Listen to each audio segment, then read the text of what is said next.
Shrink the Nation is a podcast for thoughtful, informed adults, preferably with a pour in hand. The views and opinions expressed on the show are those of the hosts and guests only and do not reflect the views of any employers, institutions, licensing boards, government agencies, bourbon distilleries, or family members, especially our family members. They've asked us to be very clear about that. This show is for informational and entertainment purposes only. Nothing said here should be taken as medical, psychiatric, legal, or professional advice. If you're in crisis, call a professional. If you're mad at something we said, we suggest journaling or emailing us with civility. We're here to challenge ideas, not diagnose strangers. We're clinicians, not your clinicians, and we have the bourbon to prove it. Let's go.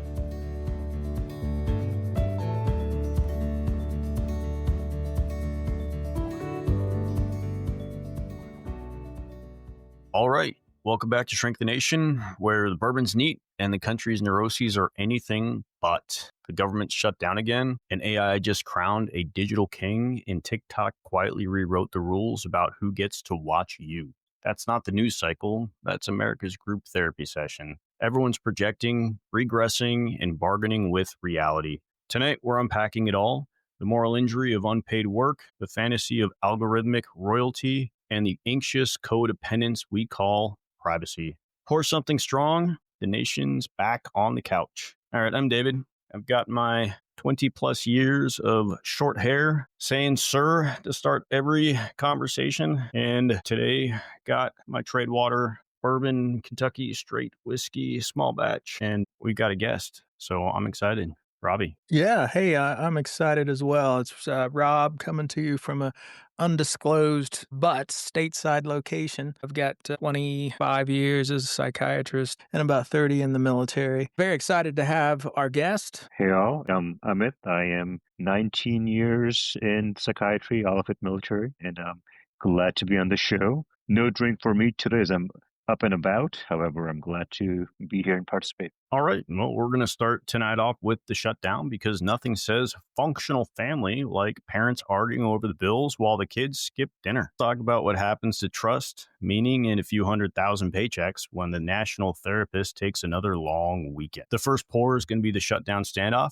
Who pays the bill when dad goes to the store and doesn't come back? Well, the government's still closed for business and the family fight has moved to money. Congress can't agree on who gets paid. One side wants to cover only essential workers. The other says everyone deserves a paycheck for the work they've already done. Meanwhile, roughly 900,000 federal employees just skipped rent or drained savings to cover groceries. It's less a policy debate and more like divorced parents arguing over who covers the electric bill while the lights are already off. And I think that's a reasonable analogy, actually. I mean, this is a classic case of parental abandonment. The state promised to provide, and then they ghosted us. And you know, America's original attachment wound here is for America's workers. This is not a political issue. This is really existential for them. I keep thinking of a quote that trust is gained in drops and lost in buckets. And here we sit with trust in our government as the ultimate parental figure just drifting away. No, it is not drifting away. It is running, screaming,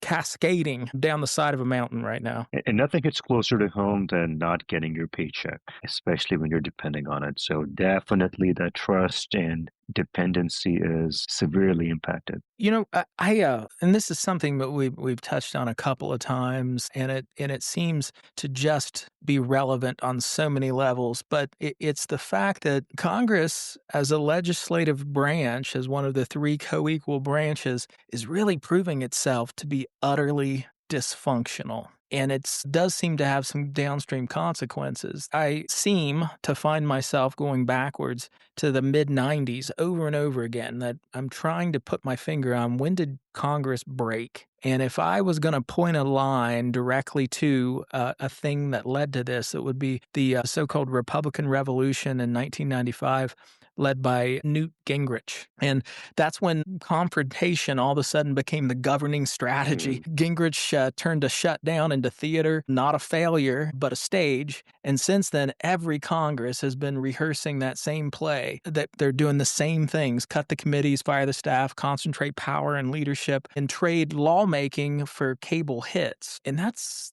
problematic, gentlemen. Absolutely. I mean, it's a bargaining chip that doesn't seem to ever get off the table year after year. And there's real consequences we're seeing. I mean, first of all, paychecks not being there, right? That's just this past week, more on the way. And then how do you tell people to come up and show to work because they're essential, but not being able to take care of their needs day to day?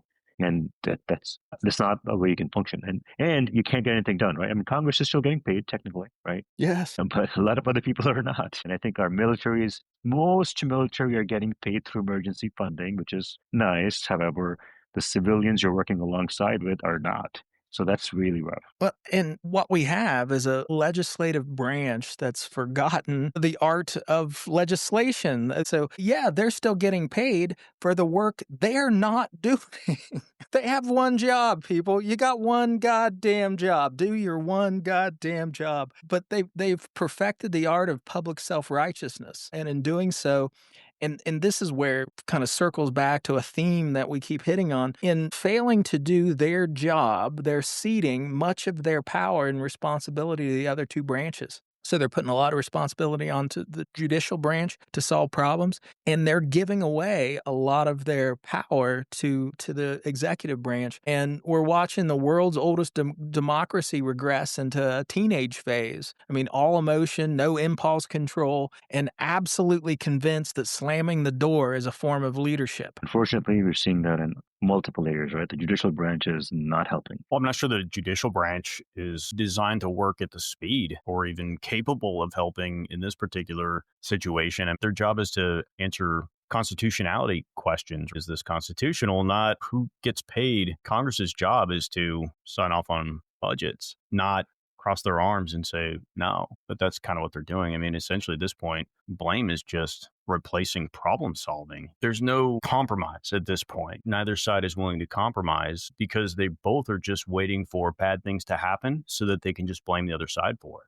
Absolutely. The strategy appears to be wait until people start to really, really suffer and then figure out who can be blamed, who does the better job of blaming. And that's where we stand with the legislative branch is they've lost the ability to do their job. Thus, we now have rituals of control and ways to prove ideologic purity taking place of real outcomes and real success measures. And I know I'm being rough on Congress because I do expect them to be the adults in the room, but they also individually and personally from a psychological standpoint, they have to be feeling a great deal of existential angst. They know better than we know, actually, just how dysfunctional they are. And I imagine they're feeling a great deal of despair over it. And it would seem to me that rather than exerting some control over what they really have they are duty bound to accomplish, they turn to this performative political bullshit. There's another quote, which go ahead and drink, David. Drink. Quote. Drink. The opposite of despair is not hope. It's work, and they're not doing the work. I think you have to point out, and you have to really look at is that anybody who chooses to cross the line in this gets threatened immediately with a primary. But the message is to not go to work, right? Bad leadership. Yeah. I think that's exactly where we're at right now in this political environment is that they're being told not to work. They're being told not to compromise, not to deal with the other side. They're being told to sit back and wait. The currency that's being dealt with is pain, suffering. And the people who are suffering are the people because it's not about what's going to happen. It's about when and how we can spin this to be somebody else's fault. And I know we've harped on this so many times, but all they're going to do is bombard people with false information, with disinformation that says it's somebody else's fault. You're already seeing both sides blaming each other for this shutdown rather than the reality, which is neither one is willing to compromise and work together. And from a family system standpoint, I mean, what we're seeing is triangulation, that they're the parents, mom and dad, and they know the suffering is in existence. I mean, they know this is causing suffering. Where the hope is that the kids will blame the other parent, that it'll be the other parent's fault and that they can walk away from this in a more powerful position as the good parent because we do have this psychological tendency to split and want to see someone as good and someone as bad. So they are triangulating us, and their hope is that this pain will be attached to the other side from a causative standpoint. And it is a failure to do their jobs, which they're still getting paid for. Sounds like a really messy divorce proceeding. It does. And what you still have, though, is you have folks on the left who are hanging on and supporting the left, saying, yes, we want our health care. And you have people on the right who are hanging on and saying, yes, we support whatever you do. Both sides are just hanging in there and saying, we're going to pretend this is normal because they support their team. Yeah. And the suffering hasn't fully hit yet.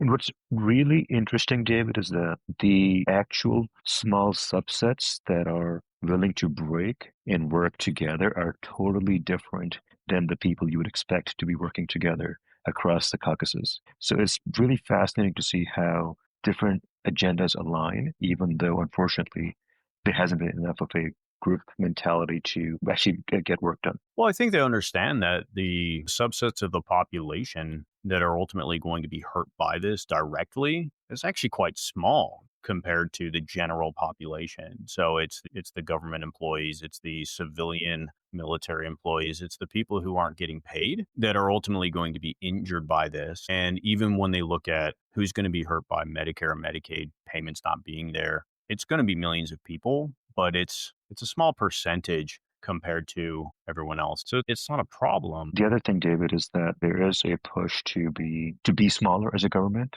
for better or for worse. The people who are not getting their paychecks are also the people who are potentially facing not having a job anyway. So it sort of adds to that problem potentially. Well, and as we push this crisis out, because for right now, it really hasn't touched that many Americans. It is federal workers, military. Now, it does have some downstream consequences. This is having a direct effect on military readiness, our ability to defend this nation and to fight and win this nation's wars. Unless something kicks off, that remains somewhat invisible. Believe me, it is having an effect on readiness. It will also, particularly as this presses out beyond 30 days, it's going to affect many more millions of Americans because we're talking about Social Security processing and benefits. We're talking about Medicaid, Medicare.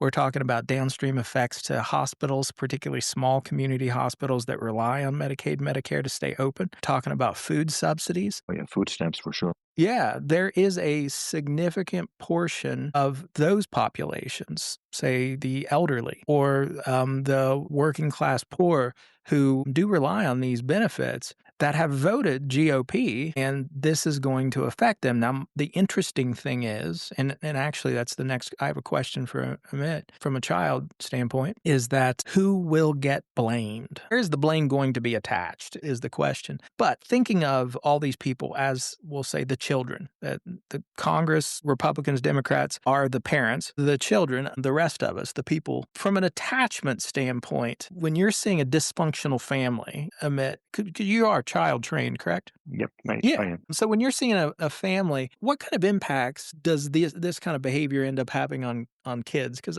I've got some notes here, but I'm not a child guy. I mean, it's extremely dysfunctional, right? So the basic tenet of family therapy, and we were talking about, like a messy divorce before, the basic thing that you let parents know is that, hey, the degree of civility that you have towards each other and the way that you can function as adults is actually going to make a difference in how the kids get through it. So having that hostility creates a big disbalance within the family dynamics. And then the other thing is that, unfortunately for the blame game, it's going to be whatever's told to the kids, right? So if one parent says something about the other, that's going to stick. Doesn't matter how true it is. And the intensity. So if you have one parent who's being civil and not really, saying anything negative about the other, but the other parent is, their narrative will what's going to win over, and that can cause problems. This reminds me of cases where you have a patient you're working with at psychotherapy who had a very abusive parent and another parent who wasn't, but they always seem to have much more animosity towards the parent who wasn't abusive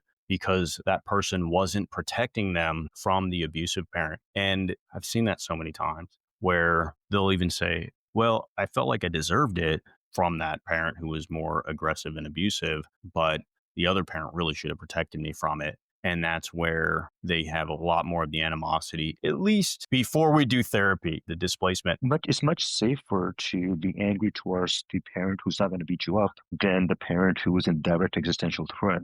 And I think part of that, and of course, resentment and all that. So I think it gets very complicated, but definitely not uncommon. Yeah. You'll even see it now. The question might even be asked, like, well, what really is stopping the Senate from maybe changing the rules and, stopping the filibuster and just, voting directly on a continuing resolution and passing the budget? Like, what's stopping them potentially from making the changes that they could do to just pass this straight up? And I don't know, maybe there's Well, just, they couldn't possibly do that. they could. They can. Tradition's the only thing stopping them. Well, exactly. But the thing is, because then the blame couldn't possibly go on to the Democrats for this, and then they would have to hold the blame for the budget being what it is. So it's really fascinating. But You make a good point there. but we need to move on to the next topic. So, What do you mean? any final thoughts? Yeah, talking about the government's new love language being intermittent reinforcement. That's not. I mean, we could go on and on about this. At any rate, sure. Let's move on because I love this next one. All right. So that's where we're at. Congress is in a timeout.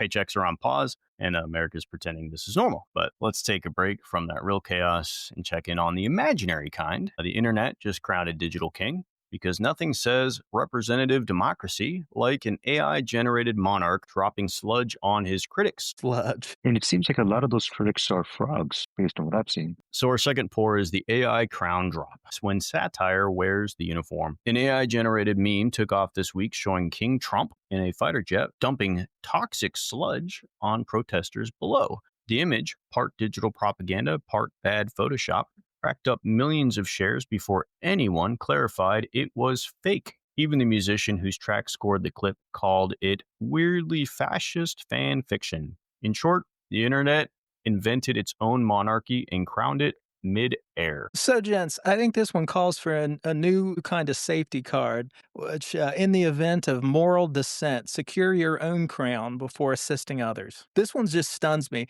I mean, and it's such an interesting example of counterphobic behavior. And for our tens of listeners, counterphobic behaviors, that's leaning into a fear trait to deny your vulnerability to that fear. And I think that the No Kings protest really, really troubled our president. And why do I think this? Well, I think it based on the fact of how much he said it didn't bother him, how much energy was invested in saying this isn't a big deal, these are losers, or these don't count, there's barely any of them. But it sucked up a lot of his oxygen. And I think they got under his skin because they actually put their finger on the wound, the fear that without the crown and without the gilded office and the 10,000 square foot ballroom, he's just another Big Mac loving old dude in a suit. 90,000 square foot. 90,000 square feet. The answer, oddly enough, was to crown himself literally with pixels. And that's not satire. That's self-medication as far as I'm concerned. The crown and the gold isn't power. In this example, it was armor against shame. A lot of people don't like you. And this was the result. And it wasn't sludge, David. It was shit. We're being less coarse than you were? I'm just trying to be nice. Yeah. When have we been less coarse in the course of this podcast? When have we ever been concerned about coarseness? Trying anything. Trying to clean it up. Trying to keep my gloves up. Yeah. You should drink more. Should drink more. I mean, it really doesn't get much more absurd than that. I'll be honest. Just think about all the. This is classic shame avoidance. Humiliate before you can be humiliated. I don't know. It's sad. We spoke a little bit about it last time. President Trump has had an unbelievable amount of success in his life. He's the president of the United States twice. He's accomplished so much in his life. To think that he's not going to have critics is, it's silly, right? Not everyone's going to love him. When has there ever been a president who has been just universally beloved? It's just not going to happen. He's not beloved by everybody, but there were lots of people who really like the guy, so just stick with that. Why pile on? If anything, it's just going to make it more likely that people are going to dump on him. Always, that's how it works out. But he dumped on people first, David. I mean, dumped on them first. Well, he didn't. Literally, he didn't, though. That's the thing. I guess it's just like it's a caricature. He makes himself into a caricature, and it just makes it, I think, easier for people who don't like him to dump on him. And the ego that is so fragile. Can't imagine what it must be like to have to work in his office and keep him from seeing that stuff. That people, to have to present him with curated news all the time that doesn't show him the stuff that people probably do. I mean, the emperor's new clothes, holy shit. Hey, here's a question for you guys because I am picking up this theme about monarchy that seems to be catching the imagination of more than a few of our fellow countrymen. And of course, they're not necessarily saying king, but the idea of this authoritative strongman. Why? What in a nation such as ours, why all of a sudden are we a good portion of the American population finding themselves more and more comfortable with something that would have been anathema to citizens of the United States most times in history? I think it's still anathema. I think it's just that there's so many extreme views, and if someone says something, it turns into a you are a sore loser or your team lost, or it just gets twisted into a non-concern, which makes it more tolerable. But I don't know if like you were to come out and look at it at face value, if you really say, hey, certainly the US is in favor of having a monarchy or having certain things, but there might be parts of things that might be going on in the government, which I think especially with all the nonsense we're seeing with stuff not being done, where our citizens do say, hey, yep, we really appreciate a strong hand in just making things happen. We're going to do it this way, and that's it, and never done it. There's no more arguing. But that doesn't necessarily mean that they're all in for a dictator or monarchy. Yeah, but there are lies, damn lies, and statistics. And some statistic that I read within the last week was upwards of 40% of Americans, and this was a poll, so take it for what it's worth, but upwards of 40% were amenable to the concept of an authoritative leader. Yeah, I don't know that I necessarily agree that not everybody is open to it now. I think, yes, several years ago, we probably were at a place where most people would have been pretty bored by the idea.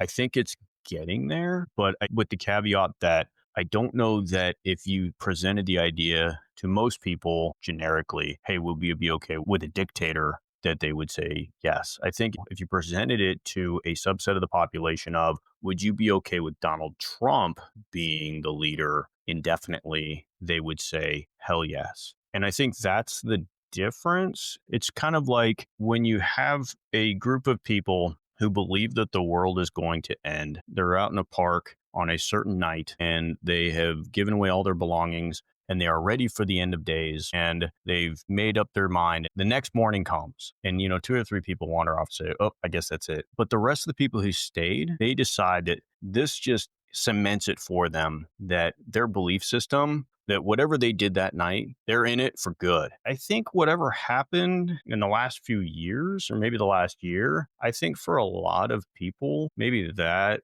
seems to be this conversion with Donald Trump to where they probably before were not sold fully all the way, but now they are. Now they're in it. Who's the author or the cartoonist that does the Dilbert cartoons, who is a very... Scott Adams? Anyway, this past week, he did an interview in which he proposed that the best form of government is a benevolent dictator, and that Donald Trump is absolutely that benevolent dictator that we need at this moment. And that's kind of what started me thinking on this. What I guess I've come to is I don't necessarily think, if we pose the question as, are you in favor of a monarch? I think most people would say no. But I don't think this is necessarily about monarchy psychologically. I think it's about controlling chaos. In my sense, and this is just maybe me, my feeling about the world right now, the country right now, is that there is a collective sense of chaos pervading the nation. There is a sense of the unstable. And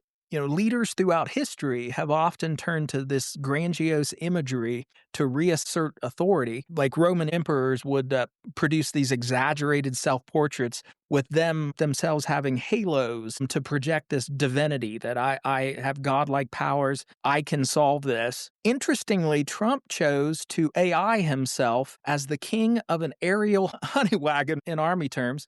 And for those who do not know this, the honey wagon is the truck that goes around and sucks out all of the porta-johns in a deployed location. So he AI'd himself Very as essential, very essential. It's essential, but he AI'd himself as the king of the aerial honey wagon, a golden god to septic service. Well, God. Well, whatever it is, something's changing, and that's where we're at. But David, I think that the piece of this is decisive action because we don't always see that. And the way that the government has been changing, there's so much more debate and there's so much more time that it's taken between any action that people do get sick of that. And it's the illusion of decisiveness because many of the executive actions that happen a month later, 6 weeks later, 12 weeks later get struck down by the courts as being unconstitutional. They don't actually come into fruition. They get a lot of airplay up front. It makes it seem like something's happening, but nothing really is. That's fair enough. Yeah.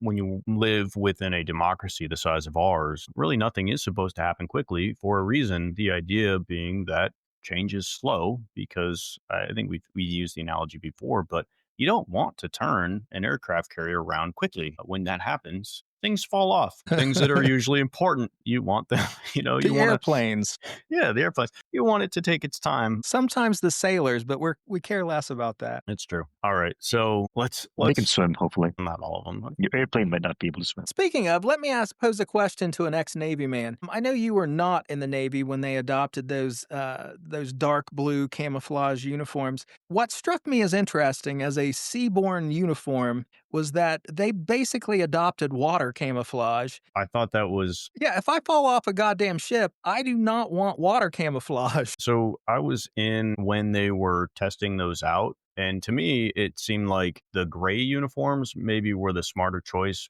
Wear the ones that help you blend into the ship and stand out in the water, and not vice versa. But Yeah, I wasn't part of the decision making process, and I ended up in the Air Force maybe for a reason. I guess So to make you harder to spot by the sharks, maybe? exactly. Maybe that's the reasoning. I don't think the sharks give a shit what color. Water camouflage. Oh, you Navy guys. You Navy guys and your senses of humor.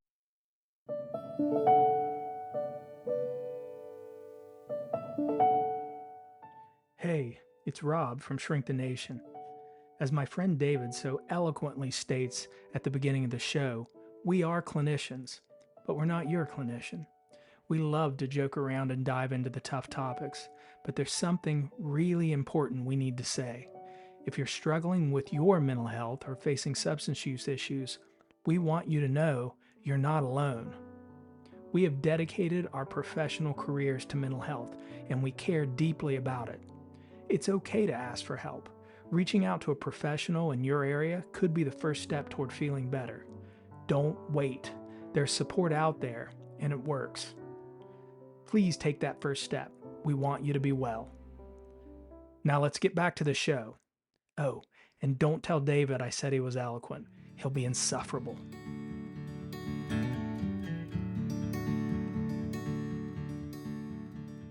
All right. So to recap, so we started with a broke government, then found an artificial one. Now let's talk about the app that already knows you watched both stories twice. So TikTok's back in the headlines, softening its privacy promises and reminding us that Big Brother doesn't need to spy. We volunteer. Our third pour is TikTok, ICE, and the gray zone. Who's watching the babysitter? TikTok quietly changed its privacy promise this week. The app once said it would warn users before handing data to law enforcement. Now the fine print says it might share data anytime it feels legally justified. That move folds into a larger legal gray zone, part data sharing, part international tug of war, leaving millions of users wondering who's actually watching whom. I don't know if it's any better if TikTok tells you, hey, I shared that information you had with the police or the FBI versus just sharing it and then you finding out later that it was shared. I think it's either way, it's out there. So you better be careful. Then there is some truth, but I guess the difference being is that they had some constraints placed on them where they had to make these notifications. And in order to run that gamut, like from a security standpoint, the person asking for this information would realize that if the person being surveilled was notified of being surveilled, it starts to limit the value of surveillance. So that did end up creating some constraints on surveilling folks on TikTok. What I find interesting is that this, what was it called? The Protecting Americans from Foreign Adversary Yep. Control Yep. Applications Act, i.e. the easier said TikTok ban, says we're protecting Americans from surveillance while this By app's ability China.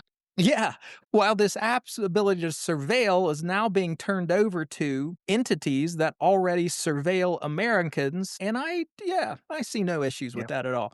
I mean, it really is the government saying, "We don't trust China to spy on you. That's our job." Yeah, that's what we do. Yeah, that's true. I think part of the, I mean, this is a bigger topic, but part of the concern was all that information available to be used in nefarious ways by an adversary versus it staying local, maybe not any better. But what's interesting to me, and I haven't gone to the weeds on this, but since it's a US subsidiary, that can happen. But if they were to go through the EU's tough laws currently, that wouldn't happen, right? They have much more stronger disclosure, user privacy, and protection for digital services. So it's just interesting to me how that isolation actually makes the privacy part a lot worse. And it does smack at this, I guess, tendency, again, chaos control. So governments experiencing chaos will often turn toward surveillance of their people. And it reminds me of like an anxious parent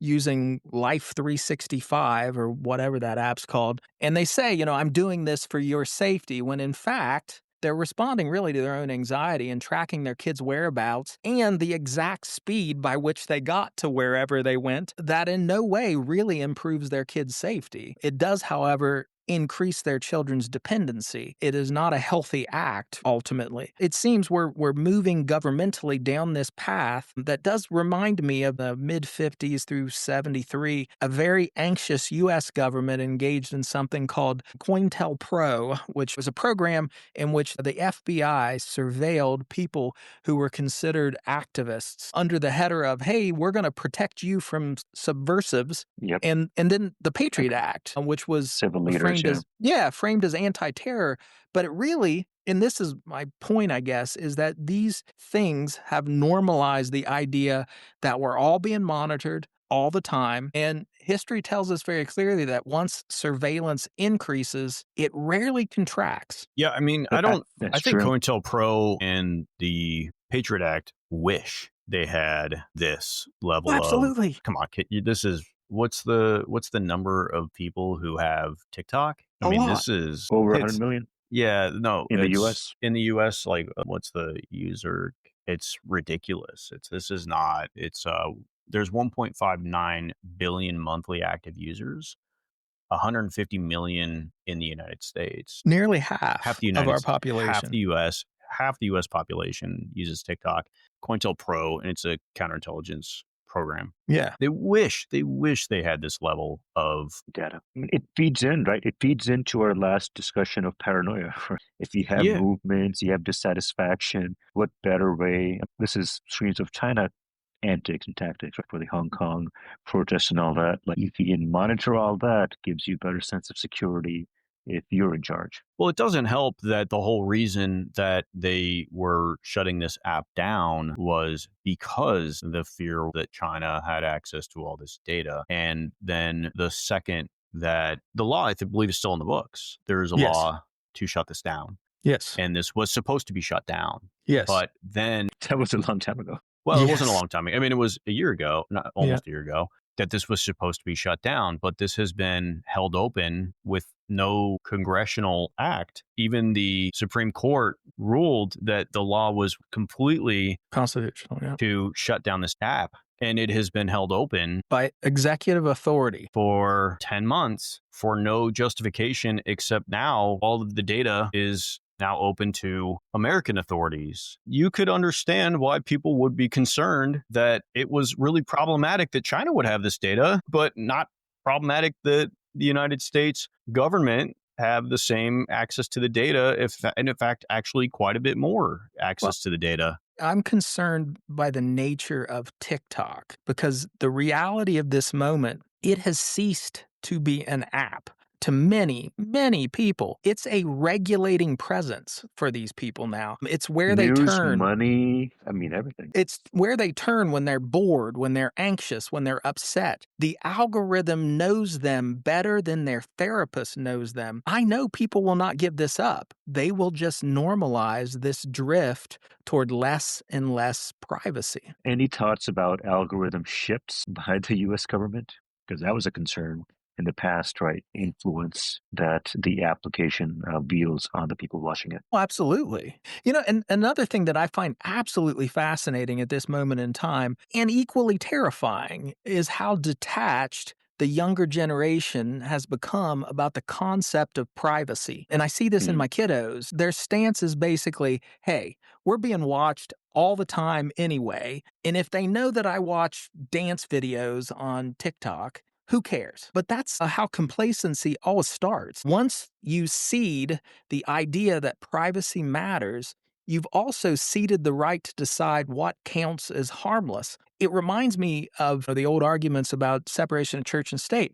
It's like giving the government control over religion. It starts really broadly, something that everyone's comfortable with. We're just protecting, say, Christian values. And all the Christians and the Christian adjacent individuals, they nod along because they feel like they're in the in group. But if you give it time, the definition of Christian gets narrower and narrower to the point where even the Baptists are looking over their shoulder, wondering if they're orthodox enough. So the real danger here is that surveillance doesn't start with punishment. It starts with belonging. And they've got that with TikTok. Now they have the ability to look at it anytime they want without any kind of notifications. And I do fear, both from an algorithm standpoint, that a party in power could manage that algorithm in such a way that they change the reality of the world to the people using TikTok and what that algorithm reveals about individuals that the government could then use to their advantage. Those are real concerns for sure. But I agree, Rob. I think the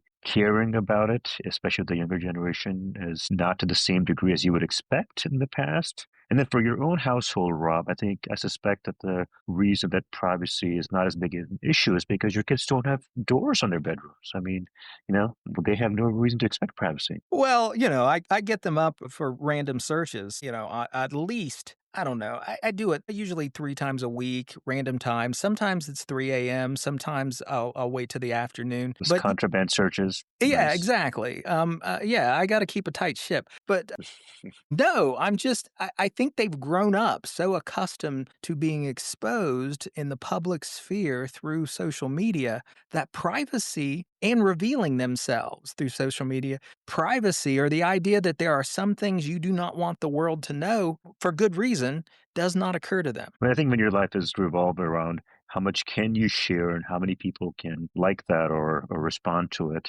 and the more the better, it's hard to reconcile that with areas that you don't want to be put out there. I mean, do we learn nothing from Cambridge Analytica? No, we learned nothing. No, I think we learned a lot, is the problem. I think they learned a lot. Well, they did. We as Yeah. a people did not. No, I think I think we as a voting public learned nothing, and TikTok is ripe for the picking. Well, a spoonful of sugar helps the medicine go down, if I borrow a line from Mary Poppins. And TikTok is the spoonful of sugar. The medicine ends up being giving up your privacy and being surveilled by whoever has control of that app. And that is frightening to me. All right. Well, super fun. All right, we'll So everybody download TikTok on your phone Right. and just let it sit there and maybe just have fun with it, right? Like start making some comments like Citizen 2 is redoing that crossword puzzle again. It's exactly 1300. Maybe have some fun with it. Well, when I was an older kid, as in late teens, early 20s, I had an older friend, and he was way into JFK conspiracy. And everywhere we'd go, like we'd go to a bar, whatever, no comment as to whether I was underage, he would always throw in an over after he'd say anything because he'd say, you got to keep the government on its toes. Over. All right. We've outsourced self-awareness to the algorithm and we've called it governance. I think it's prescription time. I think so. We've got some ridiculous ones. Who's starting? I can go first. My first one is I believe my prescription for the United States is that campaigns must label synthetic media as parody or propaganda in letters that are big enough to read without pausing. Because right now, that's being added by pundits after the fact. And they're saying, quote unquote, it's a joke. And that joke seems to me to be whispering, but we're actually serious. The crisis here is not misinformation, it's this slow burn realization that no one is kidding anymore. Yeah. All right. Mine is that Congress must switch to a chore-chart economy. No governing, Chore-chart economy. no allowance. All right. And then any lawmakers who use the word leverage while people miss rent must spend 48 hours working in an unpaid internship titled reality. And then anybody who schedules a quote shutdown strategy retreat must first run a GoFundMe for their staff's groceries. Seems fair. Seems fair. It's a good utilization of money to have your retreat on the strategy of how to keep the government closed. That's awesome. Yes. I'll go ahead and expand on what I said earlier. I think everybody should try to make yourself a government surveillance starter pack costume. All right. Whatever you want it to be. Sunglasses, trench coat, Bluetooth earbuds, maybe a fake clipboard with a bright pen. And then randomly make statements, into your phone, like he's at it again, and I think he's calling that Secret Service. And then you get bonus points if you are walking and you're walking past any cameras. If you look at them directly and give a big salute, and then keep on walking. Absolutely. Very nice. Throw in terminology like the fat man walks alone. The little boy has a red balloon. I like that. I like it. I like it. Doctor's orders. Doctor's orders. I have another. Politicians must retire royal cosplay. Republics don't role play monarchy, and I'm getting tired of them saying the quiet part out loud. It's just a bad look. The founders of this nation literally risked hanging to get out from underneath the king. We had this little thing. It was called a revolution. It was kind of a big deal, and you probably heard about it. You're a public servant, dude. You're not a golden sun god. Step off the throne and get back into the service lane. Honestly, I really just think we got to stop playing just the tip with it. That's what's happening. He's playing just the tip with it. And just the tip, just for a second, just to see how it feels. Just see how it feels. And we got to stop doing that because it's dangerous. That's what's going on. Absolutely. And you know what happens after that? Unintended pregnancy. That's the next step right there. We're going to end up with a big fat monarch that we don't want. Big fat monarch, babe. That's what we're going to get. So any last words? Keep on keeping on. Yeah. I think closing it with the idea of a big pregnant monarch is probably apropos for the monarch is pregnant. for the Shrink the Nation brand. I think we just nailed it. I knocked it out of the park right there. All right. Well, thanks to everyone who stuck around, and we're sorry, but go ahead and hit up our website, shrinkthenation.com. Sign up for our weekly newsletter. Thank you so much to Amit for being here. We love having you. Oh yeah, come back anytime, my friend. Yeah, please do. Had to make it. Thanks, guys. Yeah, we had a great conversation. Loved it. So cue up that music, and we are out.